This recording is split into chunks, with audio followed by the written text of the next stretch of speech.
Yeah, Chef people, how we doing, man? Welcome back to another stream. We've got the player ratings for you.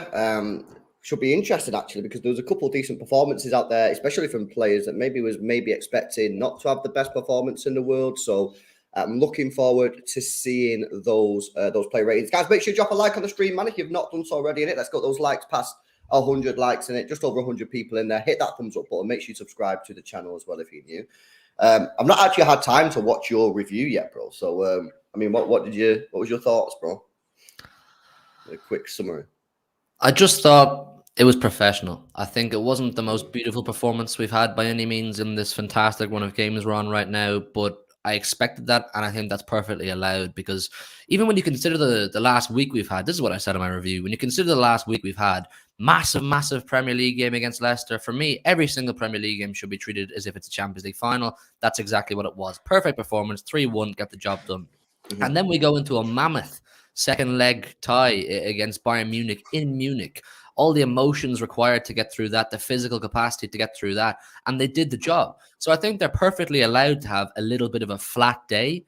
I don't think it was even bad.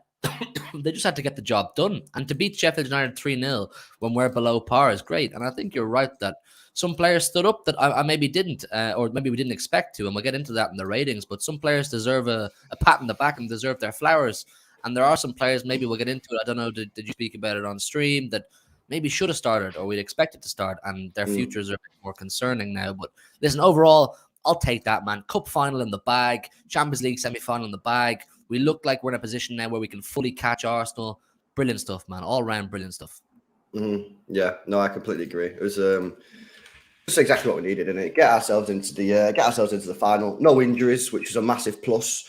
And yeah, job done. Well, let's get into it then, guys. Player ratings, as always, we'll go through the stats of the players. And you guys can let us know your player ratings in the chat. We'll give you our player ratings, and then the Xtra Club player rating as well. Remember, 6 is average, so anything over that, you think they've had a positive impact on the game. Anything below that, obviously, you think they negatively impacted it. Let's start off with Stefan Ortega. Played 90 minutes in the game, made 1 save from inside the penalty area. Only misplaced 4 passes out of 48. That's a 92% pass accuracy, and all 4 of those passes were long balls. And that's it for the stats. Not many stats as always. Made a huge save, didn't he? I've seen a replay. I think it might have been offside anyway, but obviously he wasn't to know that. And to be fair, it was kind of straight at him. But, he kept the ball out the net, which is the main thing. But realistically, didn't have anything to do. So it's just you got to judge him off his passing. His passing was nice. His passing was crisp. So, yeah, I guess decent performance. I don't know. I was happy with him, man. I was happy. I think some players, particularly goalkeepers who aren't playing all the time, when they finally get their opportunity on a big stage, man, Wembley's a big stage, cup semi-final, they can get a bit stage fright, a bit shook, and they're like, oh, this is my opportunity. I can't mess this up. And he kept his cool, man. He's a cool head, Ortega. He genuinely is. He's definitely, with all due respect to Zach Steffen, he's definitely an upgrade in Zach Steffen. And that big save he made in the first, 2-3 minutes, like you said, it may have been offside, and he wasn't to know that. You can only judge a goalkeeper by what they have to do. And had that been onside and had it went in, we're talking about a different game. It could have been a completely different game. But in that moment, that's what that meant. That's what was riding on that specific split second. And he made the save. Save. I know it was kind of straight at him, but his reactions were good. Passing was good. He looked calm, didn't look out of place. That's what you want from a backup keeper at Manchester City. Comes in, doesn't look out of place, can do his job. Not a huge amount to do, but what he did have to do, I thought he was pretty good. I give him an 8, man. Yeah, I was going to give it I don't know, it's really difficult, isn't it, when they don't have to make any saves, but I guess then all you can do is judge him on the save he did make, and then obviously his passing, which was good. So I don't really know where to give a goalkeeper when they don't have to do much, so I'll just go with you, man. I'm actually on the 8. Big up to Illiterate Thug. Says, Obey needs a statue at the Etihad for all these gifted memberships. P.S. Palmer was immense. Out of position cameo silenced the critics. I thought he played well. Palmer, when he come on, actually. The Xtra Club give Ortega a 7.9, by the way. Let's move on to the defence. Let's go to Kyle Walker. Yesterday played 90 minutes in the game, made 1 clearance, got dribbled past once. 4 successful ground duels out of 7. He won 1 out of 2 aerial duels, lost possession 17 times. 107 touches, 88 passes, misplaced 11. That's an 88% pass accuracy.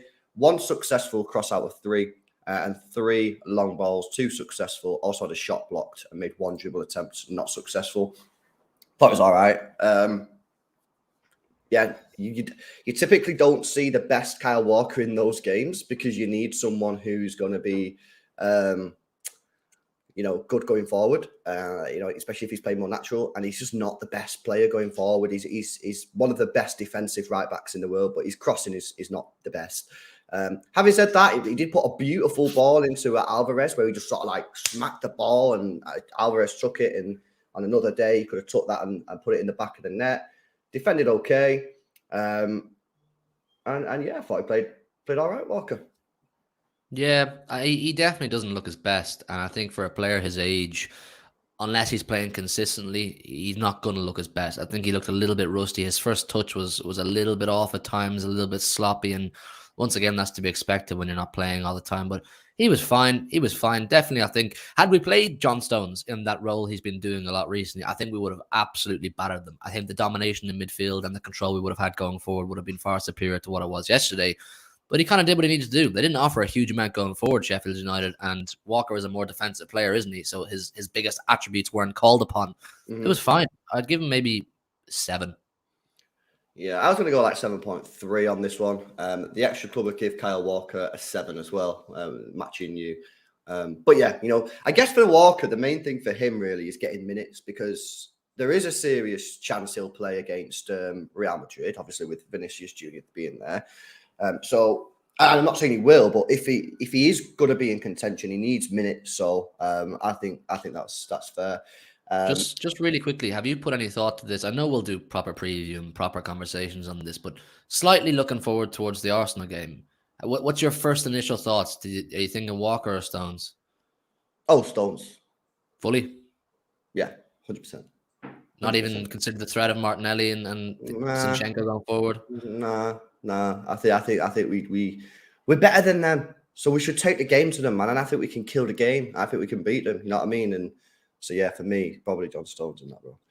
I think I'd say the same, yeah. Let's go on to Akanji then. Akanji played the full 90 minutes yesterday. 3 clearances in the game. Got dribbled past once. Won 2 out of his 5 ground duels and won 4 out of 5 aerial duels, which is quite high for him. 99 passes, 92 successful. That's a 93% pass accuracy. 5 long balls, 3 successful, 2 dribble attempts, 1 successful. That was actually all right, Akanji, yesterday. Again, I think he's playing really well. This is probably his best football since he's been at the football club. Yeah, I mean, again, didn't really have too much defending to do, but he won most of his aerial duels as the stats prove. And yeah, I thought, yeah, on the ball, looked okay. A little bit slow at times, but the whole team was, so I'm not going to dig him out too much for that. Yeah, good performance, I thought. Yeah, solid from Akanji, man. Solid. He's kind of been solid all season, really, hasn't he? But he leveled up when Ruben Diaz came in. You could see he became an even better player when Ruben Diaz came in. Listen, yesterday, like I said, we weren't under too much defensive pressure, so we didn't have to do a huge amount. And on the ball, he kind of just moved it on nicely into the midfield. It was fine. I mean, the defenders, I mean, we'll get into Sergio Gomez, obviously, but the 3 main defenders, there's not a huge amount to say about them. They kind of just did their standard procedure. I'd probably give Akanji like a same as Walker, 7 maybe. Yeah. I'm going to give him higher than I give Walker. I'm going to give him a 7.8. I'm going to give a 7.8. The Xtra Club gave Akanji a 7.4, so in the middle of us two. And you guys in the chat, a couple people give him 8s. So yeah, I'm finding it hard to judge these. I'm finding it hard to rate these defensive players and the goalkeeper because it's not a huge amount to have to do. I mean, like some people are going to say, "Oh, they were sick. Give him an 8. Give him an 8.5." And some people go, "He didn't have to do fuck all, so only give him a 7 or whatever." Yeah, I know. Let's move on to Laporte then. He played 90 minutes in the game. Made 7 ground duels, won 4 of them. Won 2 out of 4 aerial duels. 95 passes, 86 completed. That's a 91% pass accuracy, and completed 3 out of 4 long balls. Decent on the ball again. I think actually one thing that Sheffield United did quite well yesterday is cut the passing lanes for Laporte. When Laporte got on the ball, he wasn't always able to find passes into the midfield and to the forward players, because I think that's one thing that Sheffield United did well yesterday. Not the strongest in the air. I thought he was a bit weak a couple of times in the air on the headers. But overall, again, pretty standard, decent performance. And I mean, again, he's getting in a team. He might have to play on Wednesday. We'll probably find out in the next 24 hours about Ake. So, it's nice that he's didn't have a shit game for sure, because he's probably going to have to play on Wednesday. Yeah, I saw someone in the chat there saying that they think Stones might play on the left side, but still invert into the middle of the pitch, and Walker will just play as a flat right back as part of the back 3. Possible. It's possible. Yeah, it's certainly possible, yeah. Laporte, fine yesterday. You're right. I think they identified him as someone we know is a great ball player, and he can break between the lines with his passing. He's very accurate with his passing. He's very technically good. So they did their best to, eliminate that. But yeah, solid enough, man. I'd probably give him like a 7.3. I'm struggling to rate these guys, man. They didn't have to do fuck all for most of the game.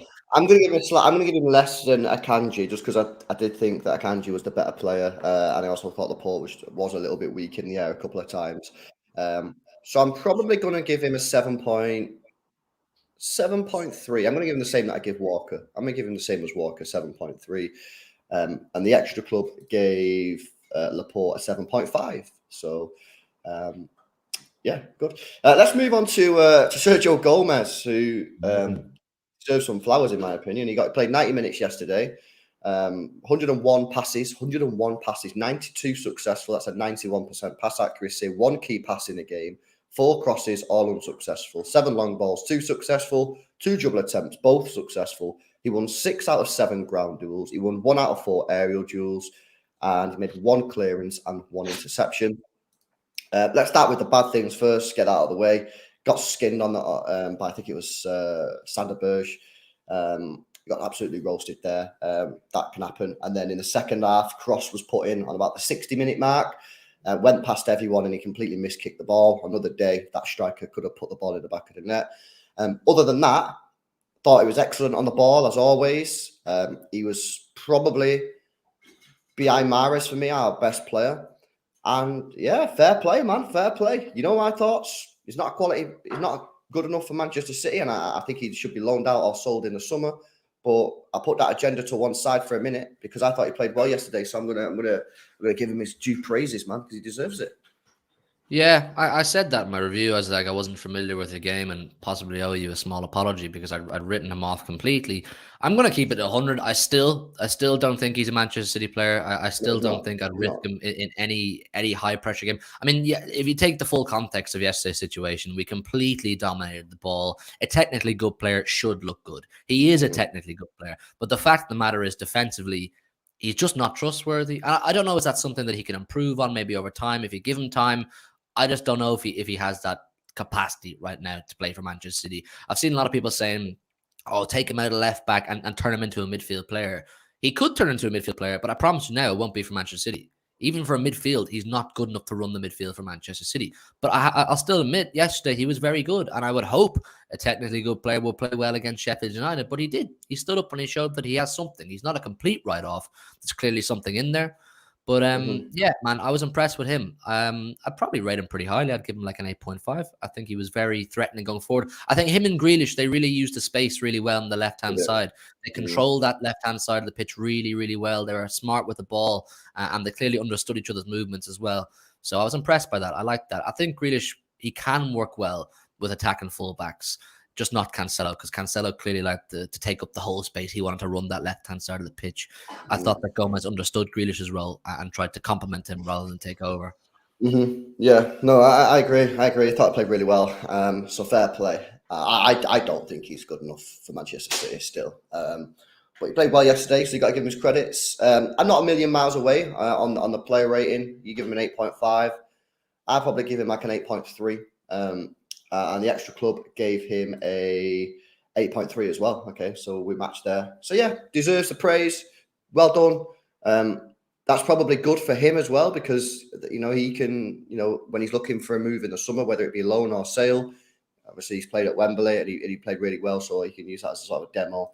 And yeah, GG's man. Got to give the player credit. You got to give players praise. That's hard to say. Let's move it on then to the midfield. Let's go to Ilkay Gundogan, who played in the 6th role yesterday with Rodri being on the bench. Played 75 minutes in the game. I would have liked to have seen him subbed off a little bit earlier than that, but it is what it is, I suppose.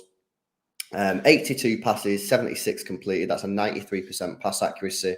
3 key passes in the game. 1 cross unsuccessful. 5 long balls, 3 successful with 1 shot on off target. Made 2 dribble attempts, 1 successful.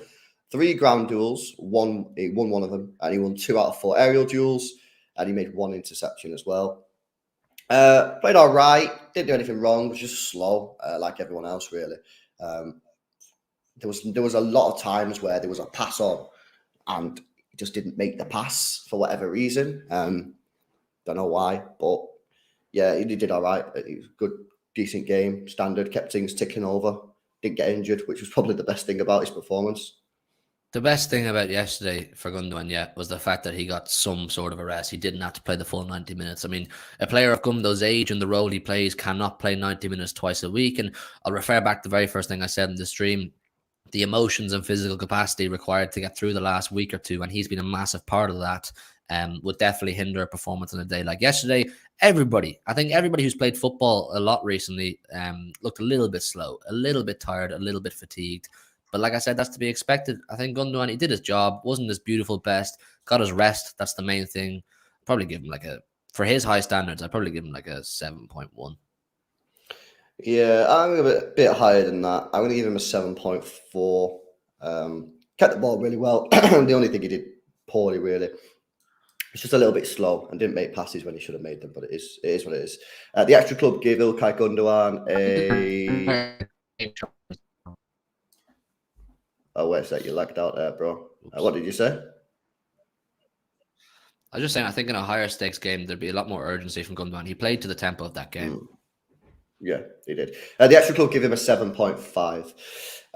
Let's go to Bernardo Silva. He played in the midfield yesterday, obviously off the right side.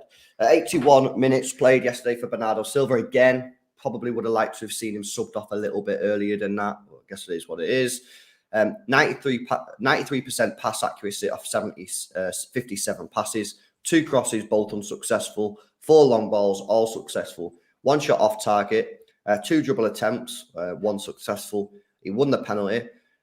10 ground duels, 5-1. 1 aerial duel, didn't win it. And made... he got dribble passed twice as well. Again, a bit like Gundogan. A bit slow in the passes, a bit slow in the movement. Won the penalty, though, so you have to give him big credit there. He did really well to win the penalty. And, I don't know what more I can say on Bernardo. Pretty much everything. Just repeat everything that I just said about Gundogan, I think. Pretty much the same. I think the whole team were kind of on the same wavelength, bar maybe the players that haven't played recently, like Gomez, Ortega, and Mahrez. I think the players who have played a lot of football recently, they were just in autopilot kind of mode yesterday. Just get the job done, get in, get out, get yourself into the final. Nobody was trying to steal the show. Nobody was trying to do it special. It was just pragmatic. It was just get the job done, get your goals, and leave. We're in the final at that stage. And Bernardo was kind of sums that up, really, doesn't he? Yesterday, he just did what he needed to do. Yeah, he controlled the midfield. He could have played the killer pass maybe a couple of times, but I don't think that's ever been properly in his locker. No. It was fine. It was fine. We know his standards are higher. We know there's better from Bernardo Silva, and we've seen that in the last 2 weeks. And once again, I keep saying it, man. Bernardo had one of the hardest tasks on the pitch twice against Bayern in the last 10 days. So for him to be told you're running the midfield now in an FA Cup semi-final, it's tough on the body. I think Pep said it. We're tired. And that's perfectly normal. So, look, I'm not going to slate anybody too hard because we got the job done. With Bernardo, I'd give him a 7 as well. Yeah. I'm going to give him a 7.2. 7.2. And the Xtra Club give him a 7.3. There you go. Right, let's move into the attack then. Guys, if you're not done so already, man, make sure you drop a like on the stream, innit? We're on, how many likes we got here? We're on 111 likes, just over 300 people in the stream right now. Let's get those likes past 200. Hit that thumbs up button, man. Make sure you subscribe to the channel as well if you're new. Let's go off with Jack Grealish, who played 67 minutes in the game, which was nice. Get him subbed off, give him 20 minutes rest there. Got 1 assist in the game. Misplaced only 1 pass. That's a 97% pass accuracy from 37 passes. 3 key passes made. Won 1 ground duel out of 1. And that's pretty much it. It was a bit weird, man. A bit weird. I really wanted Jack Grealish yesterday to sort of take the game by the scruff of the neck, but maybe, like you said, no player was ever really going to do that. I mean, even Mahrez didn't really take the game by the scruff of the neck, man. He just had some nice finishing. So yeah, maybe I just got the game, the state of the game wrong when I wanted Jack Grealish to do that. Having said that, we mentioned it when we spoke about Sergio Gomez. Sergio Gomez and Jack Grealish roasted the right-hand side of Sheffield United's team. It would have been Baldock and Berge. They did really, really well.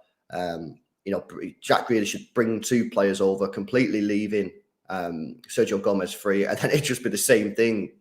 Grealish to Gomez, and Gomez would cross it or find another pass or something.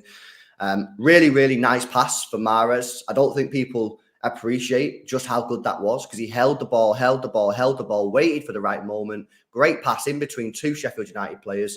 And obviously it just allowed Mahrez to just come onto the ball and just hit it really nice. So that was really good. But yeah, again, a bit of just a decent performance, man. Good performance. Yeah, I think it's high expectancy to say you need to go and cook against Sheffield United after you've been playing really well for weeks and, twice a week, playing 90 minutes a lot of the time as well. I'm really happy for Jack, man. I'm really happy that we're now in a position where we're saying, oh, get him off. He needs a rest because we need him for Wednesday. It's such a turnaround on what he was last season. And a lot of people know I've always backed that this will come. But for yesterday, he's in the same category as Gundogan Bernardo, playing a huge amount of football. Jackie A yesterday, he got his assist. I'm glad to see him getting a stat. It's always nice to see Jack Grealish working on his stats because that's something he needed to add to his game. And he's definitely improved on that this season. Like you said, great pass. The thing that's caught my eye with Grealish in the last few weeks is he's definitely adding more diversity to his game. I'm really happy to see him going to the byline and he's starting to use his left foot. He's making himself a lot less predictable because defenders were really copping on to the fact that if you just show Grealish the outside, you kind of have him locked down because he wants to cut in on his right foot every single time. But he's now worked on that and he's starting to diversify his game. So If he can continue to build on that, continue to build on the goals and assists, he'll be one of the most formidable wingers in world football, if you ask me, because he has the technical ability and he has the mindset to do so. In terms of yesterday, standard procedure. Get in, get out, job done, got a stat, happy days, we move on. I will say, though, I will stress that I reckon all these players we're talking about that, they didn't set the world on fire, but we know they're much better than that. I do reckon it was a higher standard game. If we were playing against an Arsenal or we were playing against Liverpool, I think they would have dug deep and found the fire in the belly to, put more of a firework performance in. But they didn't need to yesterday. With all due respect to Sheffield United, they didn't need to. Man City, I'd like to think that this Man City team could play at 60% capacity and beat a championship team. That's just the fact of the matter, and we did that. So with Jack, give him a 7.4. Yeah, I'm going to give him a 7.7. And the Xtra Club have given him a 7.2, which I think that's a bit low. He got an assist, and it was a really nice assist. It was a really good play and a good pass. I'm going to go to Mahrez last, so I'm going to go to Erling Haaland first. 68 minutes played for him yesterday, 1 shot off target, touched the ball 12 times, 9 passes, 89% pass accuracy.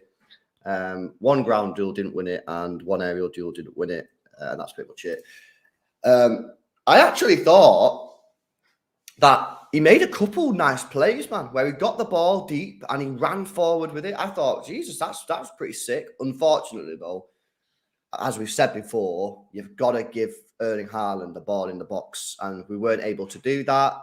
Sheffield United prevented us from doing that. Maybe give them a little bit of credit there. So yeah, he had 1 shot in the whole game. A little bit surprised he didn't take the pen. As good as the pen was for Mahrez, I do think that Haaland should be taking the pens for us. But yeah, he did all right. But it was difficult, man. It was difficult because we didn't give him chances. He had a single shot, so that tells you that we didn't create him the chances. Yeah, Sheffield United clearly set up to nullify Erling Haaland, and you could see that in, I think it was Mahrez's second goal, the one where he ran from the halfway line. He walked straight from the halfway line, straight to the goal, because 2 defenders were totally petrified of Erling Haaland. So they nullified him. I mean, he had that one chance. Do you remember the one across came into the far post and he got a contact on it, but he just couldn't get enough to get it back across for a pass or even to the back of the net. The penalty, I think he just didn't take it because he missed one midweek. I think just let Mahrez take it. No need to put Haaland under more pressure. I reckon if we get a penalty against Arsenal, Haaland will take it. But yeah, it was fine. I was impressed. I think he used his ball knowledge and his intelligence in a game that we were dominating. He said, this is probably an opportunity for me to drop deep and get involved in build of play and show a little bit what I can do. And he did that. It was decent. Listen, he got a rest as well, didn't he? So it's happy days, man. We move on to Wednesday. I think Haaland will level up. Haaland's chasing records, man. Haaland's chasing records. The big thing for me yesterday was he didn't get injured. He came off the pitch fit and healthy, and he's ready to play on Wednesday. And I think he's going to break that record on Wednesday night, and that's what he's gearing up for. The robot's loading, man. He's plugged his Tesla charger in. I'm happy enough with him. I'll give him like a 7.5. Yeah, I'd probably just give him a 7, to be honest. Yeah. As Lehman said, he actually scored a sick goal, but unfortunately, the ref obviously said there was a foul in the build-up play, which I've looked at it a few times. It's one of them. It's probably a 50-50, but it was a great strike. Unfortunately, the referee said it was a foul. The Xtra Club have given him a 6.9. I've given him a 7. You give him a 7.5. Big up to Karim with the super chat. He says, Mahrez said now they are taking turns on penalties. I don't like the sound of that, to be honest with you. No. I don't. You want a designated penalty taker. You want everybody in the whole squad to know this guy is the assassin from the penalty spot. And if he's not on the pitch, then you can talk about it. But if he's on the pitch, it's him, regardless of whether he missed or scored his last one. But I assume he didn't take it because he missed his last one. Yeah, no, I agree. Well, let's move on to Mahrez then. Played 90 minutes in the game. Scored 3 goals, 3 shots on target, 1 shot off target, 3 dribble attempts, 2 successful. 58 passes with a 90% completion rate. 2 key passes in the game as well. 10 crosses, 2 successful. 1 long ball, which was successful.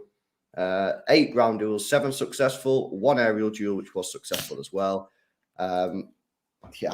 Really, really good penalty. Super impressed by the penalty. The finish for the Grealish assist as well was a super nice finish. I do think that the keeper probably should have saved it, but he got a really nice connection on it and obviously took the ball away from the goalkeeper. Hat trick, so you have to he's got to get a beastie rating. And it's good, actually, because now he's probably put himself back in the frame for Wednesday. Whereas, and I don't think for me, Wednesday, I think the reason, in my opinion, that he probably wasn't in the frame for Wednesday that much over Bernardo was because he's just not played, not because of his performances, because his performances have been good. You look at his form, his goal record this season, it's good.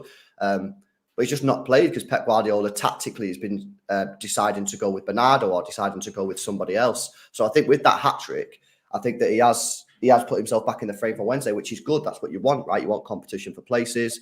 I'm not saying, Georgie, I'm not saying he does start Wednesday. I'm just saying he's put himself in contention, which is good. You want every player to be in contention. And that penalty, mate, fucking hell, man. No keeper in the world saving that. Could you get any more in the corner? Jeez. Yeah, the penalty was lethal. The penalty was absolutely lethal. They said it's the first FA Cup semi-final hat-trick since 1958. Some Man United player did it back in 1958. So, listen, I'm really impressed with Mahrez's whole attitude. Also, just quickly, it's also the first ever hat-trick in a semi-final at Wembley as well. There you go, man. He's setting records for himself, even though he's not playing recently. So big up him. I was just saying, I'm really impressed with Mahrez's attitude to the game. If you compare that to Cancelo, they're polar opposites. Mahrez has not been playing in the big games recently, at least anyway. He would have felt aggrieved by the fact that he wasn't selected for Bayern Munich. He had every right to feel like, I should have been starting against Bayern Munich. I know in hindsight, Bernardo played great, but Mahrez had every right to feel like he should play. And he didn't, but he still turns up. He's picked for an FA Cup semi-final. He didn't sulk, didn't throw a strop, no toys out of the pram, and drops a hat-trick. It just shows what obviously a fantastic footballer he is, but a complete professional as well. And you're right, it's attitudes like that and performances like that what'll get him back in contention for games like Arsenal on Wednesday. I think Pep does have to weigh it up. I think it's 50-50 between Bernardo and Mahrez. Pep has to weigh it up when he looks at the Arsenal left-hand side of Zinchenko and Martinelli. I think we all know Zinchenko is a bit defensively weak. Which one, Bernardo or Mahrez, which one's more capable of exposing that? And obviously Zinchenko will go forward. There'll be space left in behind. Is Bernardo more capable of exposing that? Is Mahrez? But then Bernardo gives you the more defensive stability when Martinelli is going forward kind of thing, the same way he did on what's his name, Alphonso Davies. So I think it's 50-50. I don't think it's clear-cut as to which player plays on Wednesday.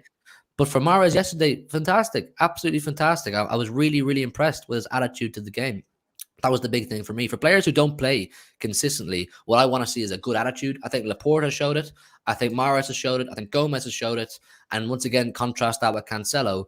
That's what makes a proper Man City professional. So happy days, man. All his goals very good. I loved that one where he walked from the halfway line. You could just see the defenders were so consumed with Alvarez and Haaland that they just allowed Mahrez, who's arguably equally as clinical as Alvarez anyway, to just walk through on goal. So that was mad, wasn't it?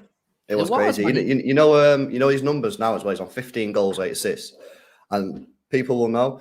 I set Mahrez the 2020 challenge. That's my challenge from this every year because I think he can get 20 goals, 20 assists. That's the challenge I set him every season. He's on 15 goals now, so there's a chance he will get to that 20. He's a little bit behind on assists. But if you do goal involvements per 90 minutes, Mahrez gets a goal or an assist every 105 minutes. It's almost a goal involvement a game for a winger. That is very, very impressive.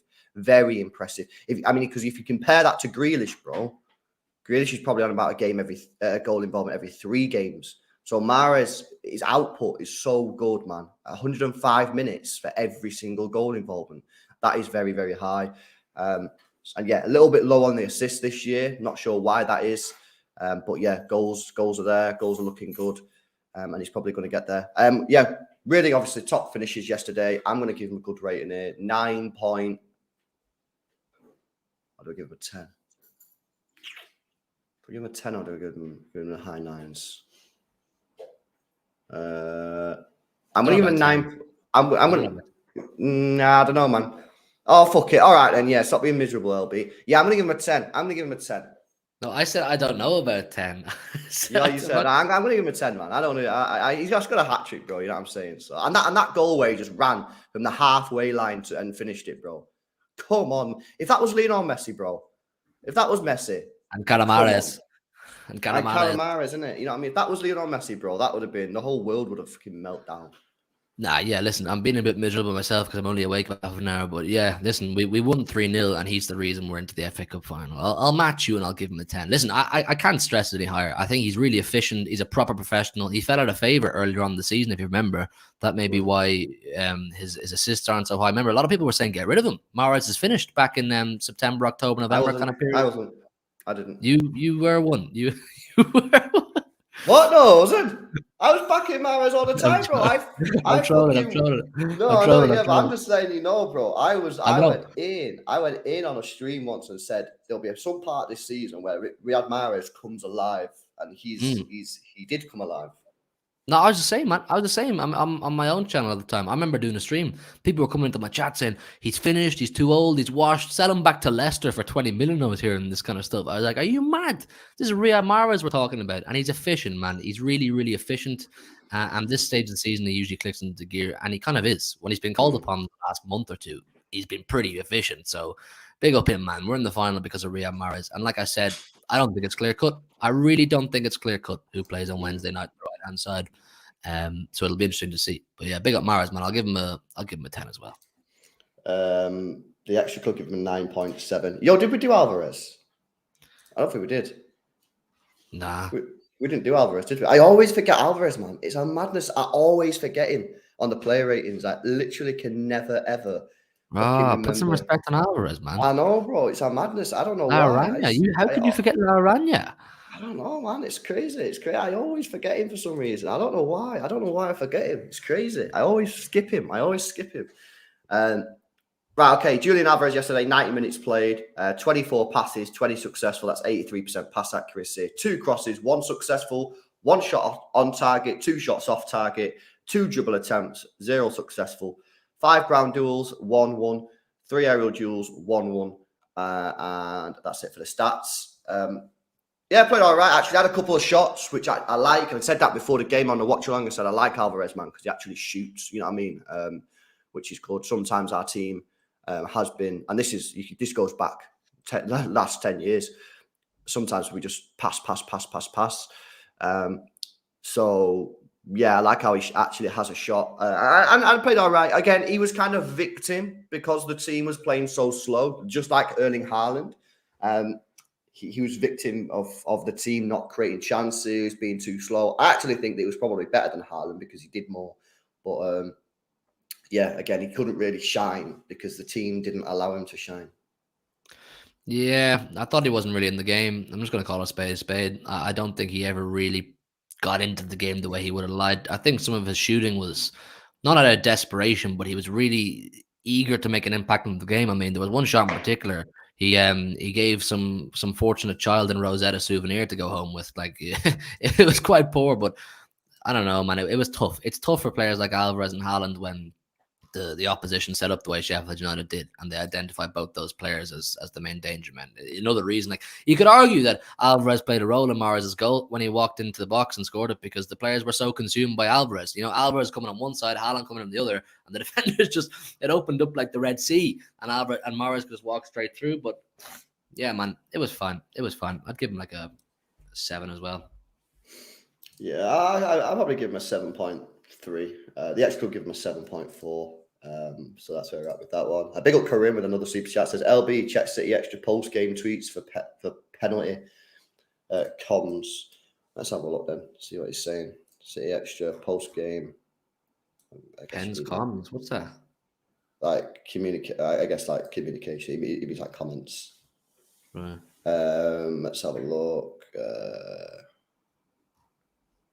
Let's see Pep Guardiola said, I asked Erling Haaland what he thought when he missed the penalty in Munich, and he said, next time I'm going to score, not the next penalty, the next action, and he scored. Elite mentality. Yeah, there you go. Yeah, I'm not sure. I'm not seeing anything about. Oh, we have Mahrez on taking Man City's penalty. Me and Erling Haaland, we take it in turns. Sometimes it's him, sometimes it's me. Today I felt it and I took it. Next time it will be him. There's nothing else. We're really comfortable with the situation. It's fine. Oh, okay, cool. I didn't see that. Yeah, sweet. Okay. Wednesday, and they're both on the pitch. Haaland takes it. I'll tell you now for a fact. Haaland takes it. Yeah, it does. I agree. Right, cool. Big up to Jen. Says, here's an interesting fact. John Stones has less yellow cards in his Manchester City career than Erling Haaland. That's crazy, isn't it? Okay. That is a crazy stat. He got one recently, John Stones, didn't he? It was against Leicester. Not sure, bro. Not sure. He does have a red card, though, doesn't he? He does have a red card, John Stones. So I don't know. Does that count? Does that class? Are you counting that one, Jen? What's going on here? Listen, Right. our whole defense stick right now, man. We've gone to the FA Cup final without conceding a single goal. Mm-hmm. That's wild. The final of the cup, and we haven't conceded a single goal, scoring 17 in the process. That is wild. No, I agree. It is pretty mad. Just a quick one on Pep Guardiola, by the way. I think he did really well, obviously, with the team selection. I like the team selection. Got some players off earlier. Got us through the competition. Didn't fuck about with the team too much at the top end. I kind of like it when we do that. When if you are going to rotate, just make sure you still play a couple of killers up the other end, because you could still score. Now, I know Haaland didn't score, but obviously Mahrez got the hat trick. So I kind of like that. But yeah, we're into the final. What is it? June the 3rd, is it? Yeah, I just booked it yesterday. I booked my flights over. I'm buzzing for it. Let me ask you, and let me ask the chat, the big question, the big money question. Who do we want? Brighton and Hove Albion or Manchester United? Well, that's a good comment, actually, because here's where I'm at with this. Football, just purely football. If we remove the names, remove the badge, I want to play Man United. But when you add in the names and you add in the badge, don't know, bro. Do you want to give Brighton Man are a United better an football opportunity to team stop than the treble? Manchester United. Brighton are better than Man United, bro. Yeah, but I could just sense United with that fire in the belly to try and stop a treble. They know what's at stake that game. The stakes are higher for Man United than they are for Brighton. I think I'm in full agreement. Brighton are a better football team, but I don't know if I want United the opportunity to stop a treble. Yeah, I know, but you can have as much fire in your belly as you want. They're just United are not very good, man. I promise you, they're just not very good, and I reckon we could beat them. But Brighton are a decent team. I don't know. I think it's a very difficult one. I do. I think it's a very difficult one. Obviously, they play later on at 4:00, whatever. So yeah, we'll see. It'd be sick for Brighton to get to the final. It would be sick for Brighton to get there. Brighton are a top side, a really top side, and they can be dangerous. But they don't have goal scorers. Yeah, but they don't put the ball in the back of the net. They don't score many goals. They create a lot of chances, but in terms of goal scoring, yeah, I mean, I've seen them play sometimes, and they don't always put the ball in the back of the net. They do miss chances sometimes. So I don't know. We'll have to wait and see. But I think whatever it is, it's going to be difficult. What you say? Do you think they'd have the bottle to play the way they usually do against us? Yeah, we're not a normal team. Like if they go forward, what they do and leave space at the back, we could punish. De Zerbi, mate. De Zerbi would make them play the way that he wanted to make them play. They would come and play Manchester City like they would play Southampton. They would, and they'd take us on. They'd take us on. Yeah, there we go. Big up to everyone in the chat. Hopefully you've enjoyed the player ratings. We were into the final, absolutely buzzing. The next one, the next player ratings, we're going to be absolutely buzzing. Or we're going to be fucking crying our eyes out. It's kind of simple. It's kind of simple, man. It's huge now. It's huge. Massive game on Wednesday night at the Etihad. Manchester City versus Arsenal. Some people are dubbing this as a Premier League shootout. Whoever wins the league. It's going to be a big one, man. It fucking, jeez. Shitting it, bro. I'm shitting it. It's heavy, man. It's heavy, Crazy. Biggest game of the season, man. It's biggest game of the season by a 100%, mile. 100%. I do think that this is where I'm at with it. If City beat Arsenal, I think we win the league. If Arsenal win, I still don't think they guarantee the league, because if we win our games in hand, we'll only be a point behind them, and they've still got to play Newcastle, they've still got to play Chelsea, they've still got to play Brighton. So they only need to drop points in one of those games. But for City, their unbeaten streak will end. We'll be going into games less confident. So we need to be getting the dub, man. And I think we can get the dub. We've got a great record against Arsenal. A great record. So, yeah, it's going to be a crazy, man. If I offered you a draw right now, would you take it? Yeah, I think I would take it. Would you? I think I would take it. Yeah, because we win our 2 games in hand where we go above them. I think I would take it. I think I'd take. I think I would take a draw. I just think, considering the full circumstances, the form Arsenal are in right now, how Etihad is basically like an Anfield for them. They can't get over the hoodoo of losing at the Etihad. We should be beating this team, man. With all things considered, we should be beating them on Wednesday. It's just the magnitude of the game is just making me absolutely shit myself. But I don't know, man. I'm looking forward. I'm going over to it. I'll do a vlog for the people if they want to see one. I'm excited, but I'm nervous. Well, there we go, guys. Hope you enjoyed the stream. Make sure you drop a like on it. Subscribe to the channel as well if you're new. We'll be live later on. And guys, we'll catch you in the next one. Peace out, man. Thank you.